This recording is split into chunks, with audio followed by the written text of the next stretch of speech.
going to go to Carol Rick. All right. Not so much a question or even really, directed to anybody in particular, just some thoughts. I think history is really important, and I think Debbie really hit it on the head when she asked about the history. The future of voting rights is rooted in the history that we have right now, that we've inherited, as it were, from time.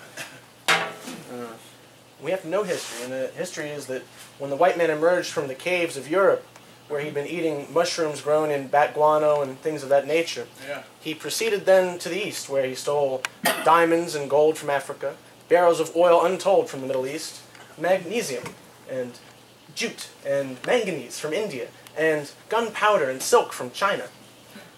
Such a opponent of progress, such a person to shape history, as the white man has been, leaves you with the thought that this is a creature without a conscience.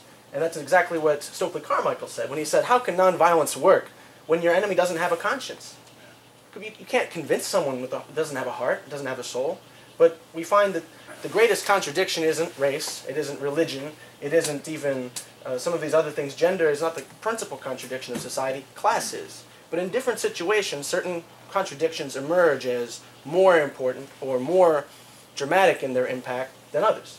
And in the civil rights struggle, of course, race was the forefront of many aspects of that struggle. But class, at the end of the day, was something that Martin Luther King realized when he was attending Communist Party training events and anti-racism classes in his youth, or that Malcolm X would realize later in his life as his path of Islam led him towards socialist events throughout the country, where he spoke, like the militant labor forums and whatnot.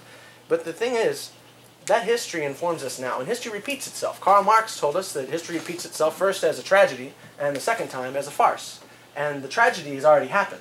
It's what we do now to avoid the farce, the farcical version repeating itself. Because the same kind of rulers, the same class, and the same motivations that created their system and brought us to this point are present right now. 1917, we're approaching 2017, and we have the same kind of economic recession that formed the depression that led to the crash in the 20s. I'd say we're in for another repeat of history. And it's what we do with the conditions now that matter. Or else we're not going to have voting rights. We're going to have to struggle all over again. And we're going to have these questions of nonviolence come up again.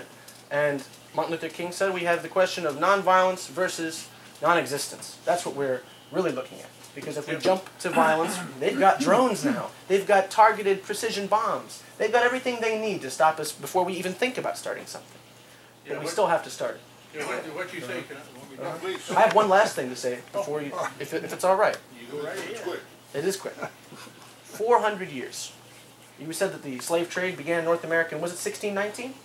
Yeah. Okay, well 400 years will be 2019. That's coming up.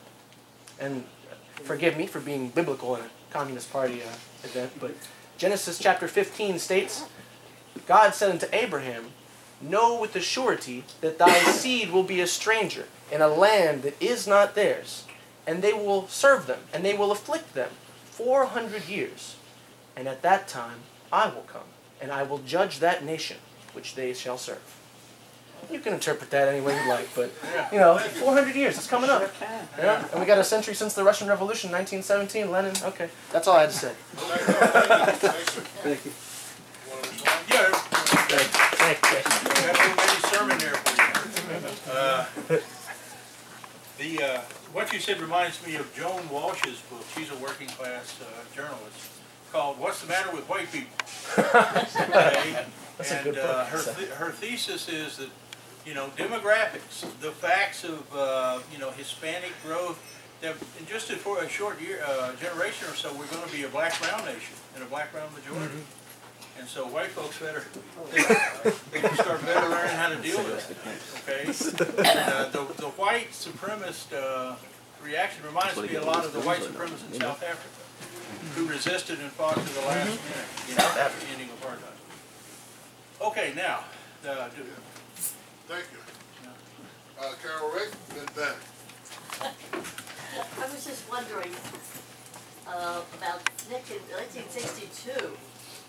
I was in a summer military service in Atlanta with Vin Harding was our unit leader, and we went down weekends to Quintanilla, and one of the weekends we went down to Albany, Georgia, and and where they held mass meetings, you know, the Oh, mass yeah. meetings. Yeah. And that's where I got a neat record of sticks. Oh, yeah. And Yeah, I gave it now to Uhuru. yeah. They have my record. Yeah. Well, the Albany campaign of 62, 63 may have been the only loss King had, and that's because the white sheriff, Laurie Pritchett, was smart enough to read his book. And he said it was just like Gandhi, you know, and he said, you know, to get arrested and fill the jails, and then you have to give in to what their demands. So he made sure the jails were he tried to make sure the jails weren't full, but he couldn't. What And, book was this?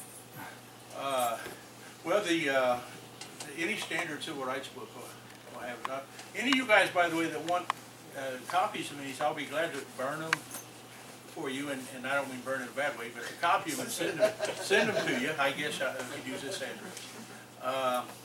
Yeah, and the trouble was that nobody else.